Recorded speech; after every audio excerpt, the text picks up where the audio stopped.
रस्त्यावर किंवा सिग्नलवर भिक्षा मागणारे अनेक लोक आपण दररोज पाहतो। काहींच्या मागे गरिबी, आजारपण किंवा निवाऱ्याचा अभाव असतो, तर काहींना जबरदस्तीने या चक्रात ढकललं जातं।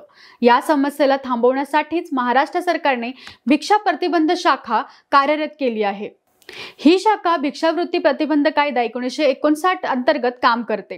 याचे उद्देश अगदी स्पष्ट आहेत। रस्त्यावरची भिक्षावृत्ती थांबवणे, गरजू व्यक्तींना तातडीने सुरक्षित आश्रय देणे, त्यांचं पुनर्वसन करणे आणि त्यांना स्वावलंबी बनवणे।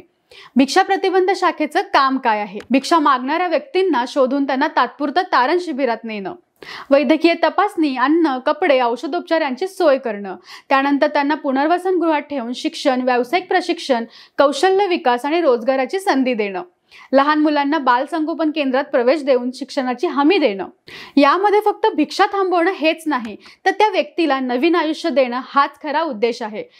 प्रशासन, पोलीस, समाज कल्याण विभाग, महिला व बाल विकास विभाग अशा अनेक यंत्रणा मिळून ही शाखा चालवतात। सरकारकडून कौशल्य विकास शिबिरे, लघु उद्योग प्रशिक्षण, छोट्या व्यवसायांसाठी मदत अशा योजना देखील राबवल्या जातात, जेणेकरून एकदा पुनर्वसन झाल्यानंतर त्या व्यक्तींना पुन्हा रस्त्यावर यावं लागू नये। ही योजना यशस्वी व्हावी यासाठी नागरिकांचाही सहभाग महत्त्वाचा आहे। रस्त्यावर भिक्षा मागणाऱ्यांना थेट पैसे देण्यापेक्षा त्यांना अधिकृत पुनर्वसन केंद्राची माहिती द्या, हेल्पलाईनवर कळवा। लक्षात ठेवा, भिक्षा देणं ही सहानुभूती नाही, तर समस्या वाढवण्याचं कारण ठरू शकतं। सरकारची भिक्षा प्रतिबंध शाखा या लोकांना नवजीवन देण्यासाठीच आहे। म्हणूनच मदत करायची असेल तर योग्य मार्गाने करा, जेणेकरून कुणाचं भविष्य खऱ्या अर्थाने बदलू शकेल।